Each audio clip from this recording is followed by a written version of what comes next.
আরে আমরা যেন মহারাজের কাছে ফেল না, কিছু একটা করতেই হবে। আমার মাথাটা গরম হয়ে যাচ্ছে। গোপালের মতন রাজসভার ময়লাকে যতক্ষণ না ফেলা যাচ্ছে ততক্ষণ আমার মাথা জ্বলন্ত কয়লা হয়েই জ্বলবে। পণ্ডিত মশাইয়ের মাথায় একটা বুদ্ধি আছে মন্ত্রী মশাই।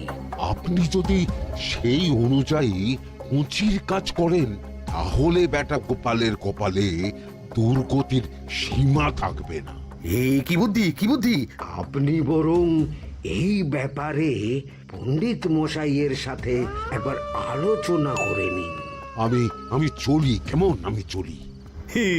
হ্যাঁ হ্যাঁ, এসো এসো এসো এসো।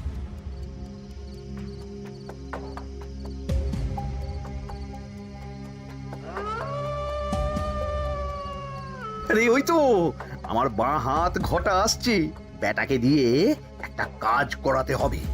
এ কি মন্ত্রী মশাই, আপনি এখানে দাঁড়িয়ে কি করছেন? এই একটা গুরুত্বপূর্ণ ব্যাপারে কথা বলছিলাম। একটা একটা কাজ করতে পারবি? কি কাজ করতে হবে বলুন মন্ত্রী মশাই। আমাকে একটু ঠান্ডা জল, পাতিলেবু আর পুদিনার পাতা দিয়ে শরবত বানিয়ে খাওয়াতে পারবি? সেসব আমার ঘরে ব্যবস্থা করাই আছে। চলুন চলুন, আমার সাথে চলুন। হ্যাঁ হ্যাঁ, চল চল চল চল চল।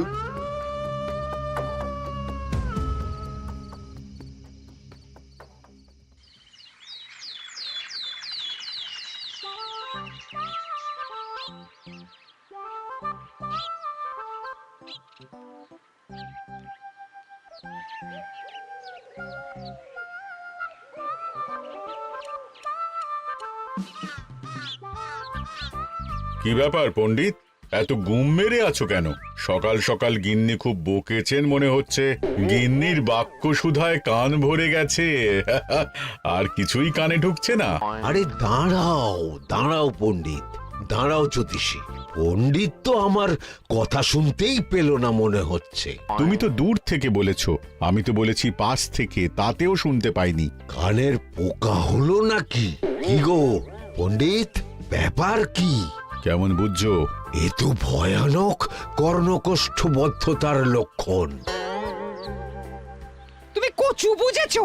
আমার হয়েছে কর্ণগোপাল, তোমাদেরও হতো, কিন্তু তোমাদের দোকান কাটা বলে হয়নি। তুমি আমাদের অপমান করছো।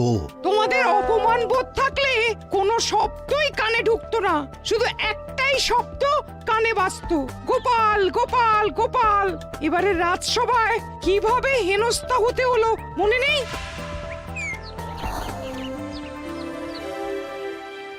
মহারাজ, একটা ভিক্ষা আছে। ভিক্ষার জন্য কৃষ্ণনগরের রাস্তাই সবচেয়ে উপযুক্ত জায়গা গোপাল, তুমি বরং সেখানেই যাও। মন্ত্রী, মন্ত্রী মশাই ঠিকই বলেছেন মহারাজ। যে যার নিজের জায়গা থেকে কথা বলে। কুকুর বলে ভৌ ভৌ, বেড়াল বলে মিউ মিউ, কাক বলে কা কা। মন্ত্রীর ভিক্ষার জায়গা কৃষ্ণনগরের রাস্তা, আর গোপালের ভিক্ষার জায়গা মহারাজ কৃষ্ণচন্দ্রের দুয়ার। বলো কি ভিক্ষা? বাড়িতে পুজো আছে মহারাজ, খরচা অনেক, কিছু ঋণ আবশ্যক। যদি 100 মোহর। ঋণ তোমাকে আমি দিতে পারবো না গোপাল। পুজো উপলক্ষে তোমাকে আমি 100 মোহর দিলাম। মহারাজ, আমিও ঠিক এই কথাটাই বলতে যাচ্ছিলাম। আমরাও তাহলে বাড়িতে পুজো করব। পুজোর জন্য আমাদের অনেক খরচ, তাই যদি... অবশ্যই অবশ্যই, কত ঋণের প্রয়োজন খাজাঞ্চির কাছ থেকে নিয়ে নিও, সুদটা আমি মাফ করে দিলাম। মহারাজ, গোপালকে দান আর আমাদের ঋণ? হ্যাঁ, কারণ তোমরা নিজেরা খাবে, কিন্তু গোপাল অন্যদের খাওয়াবে। গোপালের মতো মানুষের সঙ্গে থাকাই হলো রাজধর্ম। কিন্তু তাছাড়াও তোমরা হলে 80 যাই বেতন পাই দলের লোক। গত 1 বছরে তোমার কোন মন্ত্রণা দেশের কাজে এসেছে? পণ্ডিত কোনো নতুন তত্ত্ব শুনিয়েছে? জ্যোতিষী কোনো অমোঘ ভবিষ্যৎবাণী করেছে? আর বৈদ্য 3 বছর ধরে আমার হাঁটুর ব্যথা সারাতে পারেনি। কিন্তু গোপাল, গোপালের ভাঁড়ে হাস্যরসের কখনো অভাব হয়নি। মনে আছে? আছে। কিন্তু করার তো কিছু নেই। আছে। কিছু ভেবেছো নাকি পণ্ডিত? তোমাদের মনে আছে মহারাজ মোহর দেওয়ার পর গোপাল সেদিন বলেছিল, কি গোপাল, খুশি তো? মহারাজ, আপনি আমাকে এক মুঠো ধুলো দিলেও আমি খুশি। সেই ধুলো মুঠোই আমি সোনা মুঠো করে ফেলবো। মনে নেই আবার? একটু ঝেড়ে কাশো তো দেখি পণ্ডিত, কি ভেবেছো? যা হবে দেখতেই পাবে।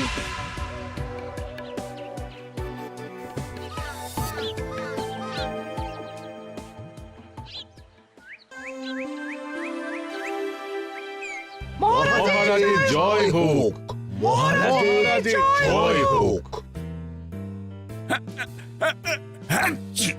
ওরে বাবা, এই যে সকাল সকাল চান করে ঠান্ডা লেগে গেল মনে হচ্ছে।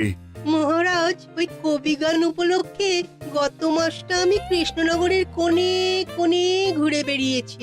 প্রজাদের মধ্যে একটা অসন্তোষ আমি লক্ষ্য করেছি মহারাজ। অসন্তোষ? আমি তো জানতাম আমার শাসনে প্রজারা সুখে আছে। সুখে তারা ভাসছে মহারাজ, কিন্তু একটাই অসুখ, তারা মহারাজের দর্শন পায় না। তারা মহারাজের পদধূলির জন্য আকুল হয়ে আছে, মহারাজের দর্শন পাওয়ার জন্য চাতকের মতো অপেক্ষা করছে। চিত্রকরকে দিয়ে চিত্র অঙ্কন করিয়ে বিলি করে দিলেই হলো।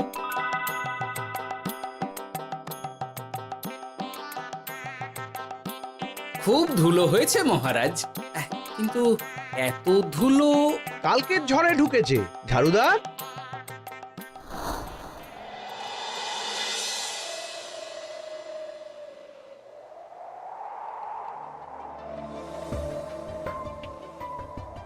এই সুযোগ, রাজসভা ফাঁকা, এমন ঝড় যে পেয়াদারাও বাইরে নেই। কাজটা সেরে ফেল, বুঝলি? কিরে, কাজটা কর।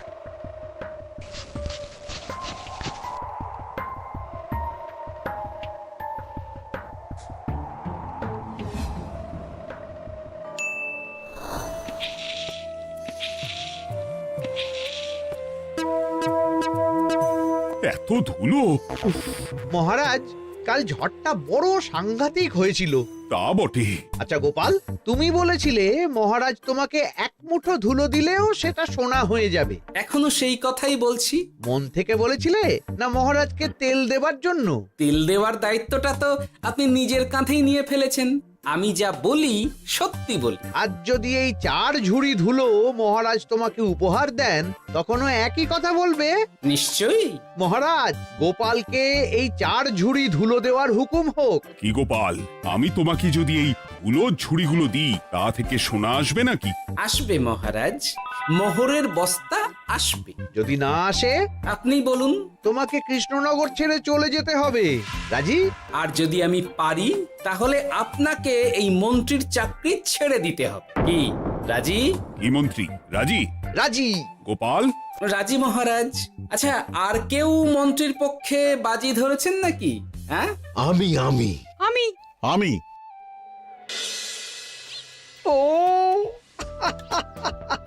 গোপাল এবার যে মরণ কুয়োতে ঝাঁপিয়েছে, সেখান থেকে আর উঠে আসতে পারবে না। ধুলো থেকে মোহরের বস্তা আসবে, এ হচ্ছে ওই গোপালের উন্মাদ রোগের শুরু। দেমাক দেমাক, মহারাজের পিঠ চাপড়ানি পেয়ে পেয়ে গোপাল ভেবেছে যে ও সব কিছু করতে পারে। এবার শুধু সেই দিনটার অপেক্ষা, যেদিন গোপালকে উল্টো গাধায় চড়িয়ে কৃষ্ণনগর থেকে বার করে দেব। এতটা নিশ্চিন্ত হবেন না মন্ত্রীমশাই। গোপাল গোপাল কিন্তু হালকা কথা ছুঁড়ে দেওয়ার লোক নয়। কি বলতে চাইছো পণ্ডিত? ওই 4 ঝুড়ি ধুলো থেকে মোহরের বস্তা আসবে? না, তা বলছি না। অন্য জায়গা থেকেও তো মোহরের বস্তা আসতে পারে। তার সঙ্গে ধুলো মিলিয়ে দিলেই কেল্লা পথে। গোপালের নিশ্চয়ই কোনো পরিকল্পনা আছে। গোপালের সব পরিকল্পনার গোড়া মেরে রেখে দিয়েছি পণ্ডিত। বটা আছে গোপালের পেছনে, আর ঘটা আছে গোপালের বাড়ির পাহারা। লুকিয়ে কিচ্ছু করতে পারবে না। আরে ওই তো বটা আসছে। বেল্লিক, উল্লুক, তোকে আমি জল বিছুটি দেওয়াবো। গোপালকে ছেড়ে চলে এসেছিস কেন? ছেড়ে আসবো কেন মন্ত্রী মশাই? গোপালকে ওর বাড়ির সামনে ছেড়ে এসেছি। ওখানে তো ঘটা আছে। ও বড্ড ঘুরিয়েছে বেটা। কোথায় কোথায় গিয়েছিল গোপাল? 4 ঝুড়ি ধুলো নিয়ে বেটা বাড়ির উল্টো দিকে হাঁটা দিল। চললাম পিছু পিছু। যাচ্ছিল কোন দিকে? নদীর দিকে, কিন্তু গোপাল দাঁড়ালো যদুর বাড়ির সামনে। এই যদু হলো সেই লোক যে লোকজনের বাড়িঘর কেনা বেচা করে আর লোক ঠকায়। আগে রাজধানীতে থাকতো। বেটা রাজধানী থেকে এই কৃষ্ণনগরে পালিয়ে এসেছে, এখানেও লোক ঠকাচ্ছে, কিন্তু বেটা এত চালাক যে কিছুতেই ধরা যাচ্ছে না। এইরকম লোককে ধরাচ্ছে হাতে রাখা ভালো নয় কি মন্ত্রী মশাই? সে তো জানি, কিন্তু ওর ওপর মহারাজের কড়া নজর আছে। এখন ওর সঙ্গে সম্পর্ক রাখা খুব ঝুঁকি। যাই হোক, তারপর হ্যাঁ, তারপর যদু, যদু রে, গোপাল খুড়ো, আরে তুমি এখানে কি করছো? দেখতেই তো পাচ্ছিস ধুলো, তবে যে সে ধুলো নয়, মহারাজ কৃষ্ণচন্দ্রের পদধূলি। শুনিসনি বোধহয় এখন কৃষ্ণনগরে সবচেয়ে বেশি চাহিদা মহারাজের পদরেণুর। আচ্ছা, মহারাজের পদরেণু নিয়ে যাচ্ছ কোথায়? এই ছোট ছোট পুলিন্দায় ভরে কৃষ্ণনগরের প্রত্যন্ত জায়গায় যেখানে প্রজারা মহারাজের সাক্ষাৎ পায় না সেখানে বিক্রি করব। তোমার কি মাথা খারাপ? পায়ের ধুলো বিক্রি হবে? ওরে, গতবারে মাত্র 1 ঝুড়ি ধুলো 1000 মোহরে বিক্রি করেছিলাম, এবারে 4 ঝুড়ি। শোনো, তুমি আবার ঘুরে ঘুরে বিক্রি করবে কেন? তোমাকে আমি বরং 10 মোহর দিয়ে দিচ্ছি, তুমি আমাকে এগুলো দিয়ে দাও, আর বিক্রি করে যা হবে তোমাকে এই 40 ভাগ দিয়ে দেবো। ওই 10 মোহরে বদমাস যদুকে ধুলো বেচে গোপাল বাড়ির দিকে চললো। বাড়ির সামনে অব্দি পেছনে পেছনে গিয়ে তারপরে এই আপনাদের কাছে আসছি। বলিস কি রে, ধুলো বেচে 10 মোহর? ও মন্ত্রী মশাই, গোপাল তো একেবারে নাড়ি ধরে টান মেরেছে। গেল রাজসভায় এমন সুখের চাকরিটি গেল, এবার আবার রাস্তার ধারে গিয়েই বসতে হবে। এবার নবাবের দরবারে জায়গা আছে কিনা খোঁজ করি গিয়ে। তাত্তেরি 10 মোহর আর 1 বস্তা মোহরের মাঝখানে অনেক রাস্তা, সেই রাস্তায় আমি লোক বসিয়ে রাখবো। আরে আরে, ওই তো তোমার ঘটা আসছে। এই, তুই গোপালের ঘরের পাহারা ছেড়ে এলি কেন? গোপাল নেই নেই নেই নেই নেই নেই।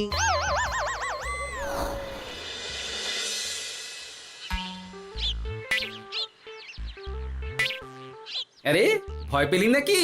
না না না না না, ভয় পাবো কেন? শোন, তোকে পেয়ে আমার খুব ভালো হলো বুঝলি। তোকে আমার একটা কাজ করতে হবে। বলো বলো। আসলে বুঝলি, আমার না গিন্নিকে নিয়ে তার বাপের বাড়ি যাওয়ার কথা ছিল, কিন্তু হঠাৎ বিশেষ কাজে আমাকে খামবাজে চলে যেতে হচ্ছে। এখন আমি গিয়ে গিন্নিকে বললে বুঝতেই পারছিস কুরুক্ষেত্র হয়ে যাবে একেবারে। তাই আমি কাউকে খুঁজছিলাম যে আমার বাইরে যাওয়ার খবরটা আমার গিন্নিকে গিয়ে দেবে। তুই পারবি বাবা ঘটা? ওরে বাবা, আরে আরে আরে, ভয় পাস না, তোকে গিয়ে মুখে কিছু বলতে হবে না। এই নে, এই চিঠিটা আমার বউকে দিবি।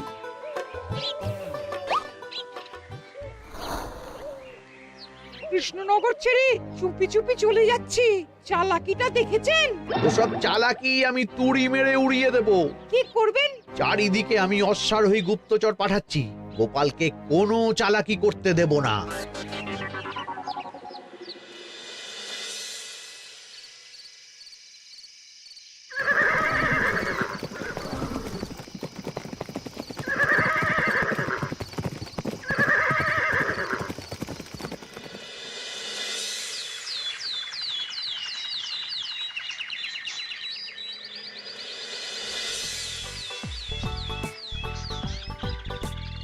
অং বং পিং পং। হ্যাঁ, ওরে বাপ রে, এ আবার কি বলে? মানে বুঝিতে পারিলে না? অং বং পিং পং অর্থাৎ আইসো আমার নিকট বিদেশি জাদু শরবত আছে, ইহাতে তৃষ্ণা নিবারিত হয়, শক্তি বৃদ্ধি হয়, ঘুম ভালো হয়, সম্পর্কের উন্নতি হয়, জামা কাপড় ফর্সা হয়, তু শব্দ না করে সকাল সকাল কষ্ট পরিষ্কার হয়, মূল্য মাত্র 1 মোহর। বোঝো, ওইটুকু অং বঙ্গের মধ্যে এত কিছু? ঠিক আছে, তা দাও দেখি, আপাতত টেস্টটা তো মিটু, বাকিগুলো পরে বোঝা যাবে।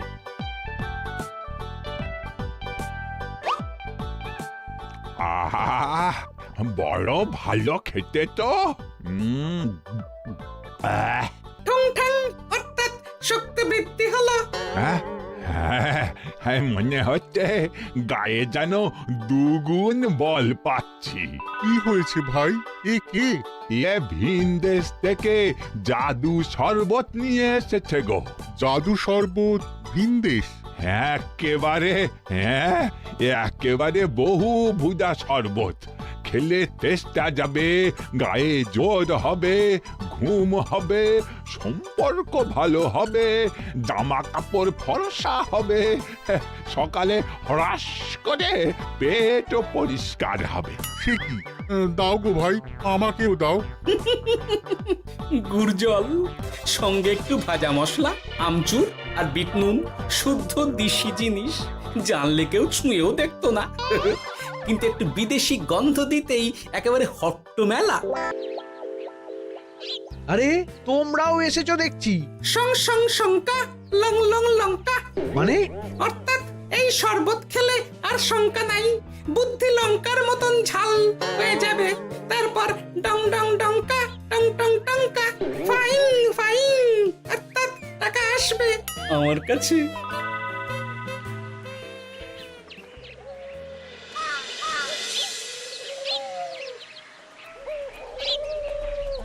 ঝপ ঝপ ছপাং, ভট ভট ফটাং।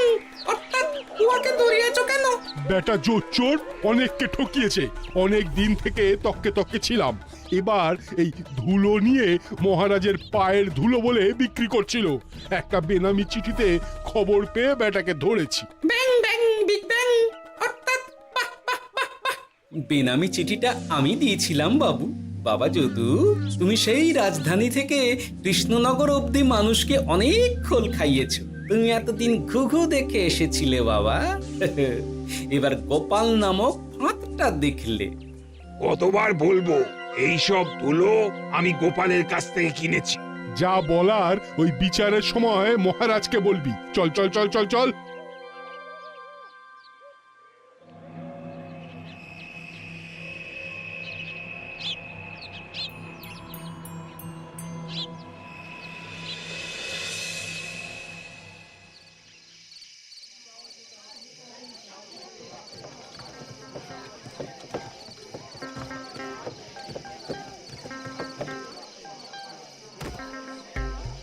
ঝন্টু মন্টু ননাংফু। নাও ঠেলা। সাহেব বলে কি ফু দিয়ে দিতে হবে? কি বলছো সাহেব? বুঝতে পারছি না, কোথায় ফু দেব? ঝন্টু মন্টু ননাংফু। অর্থাৎ লবণ আছে? আছে আছে সাহেব আছে। কত লাগবে?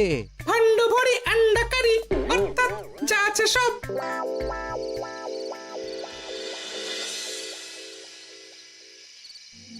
ব্যাস, মোটামুটি আশেপাশে সব দোকানের নুন এখন আমার জিম্মায়। এবার আসল মজা শুরু হবে।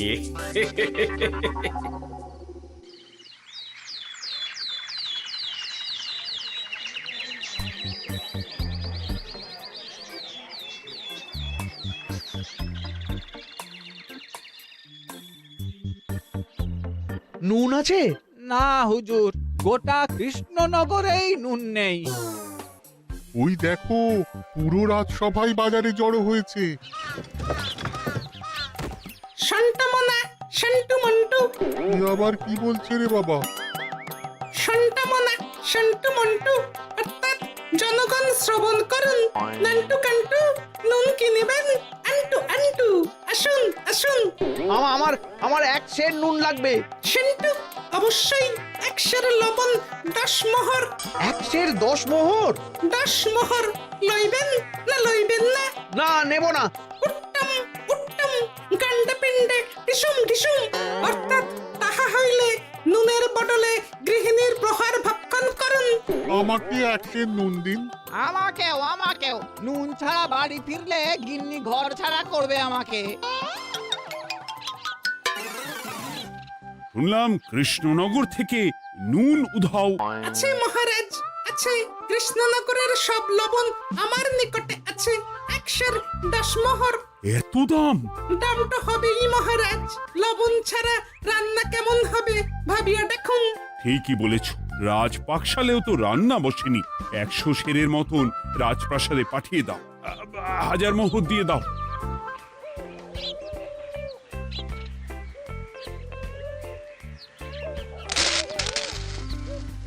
ব্যাস, 1 বস্তা মোহর হয়ে গেছে। গোপাল?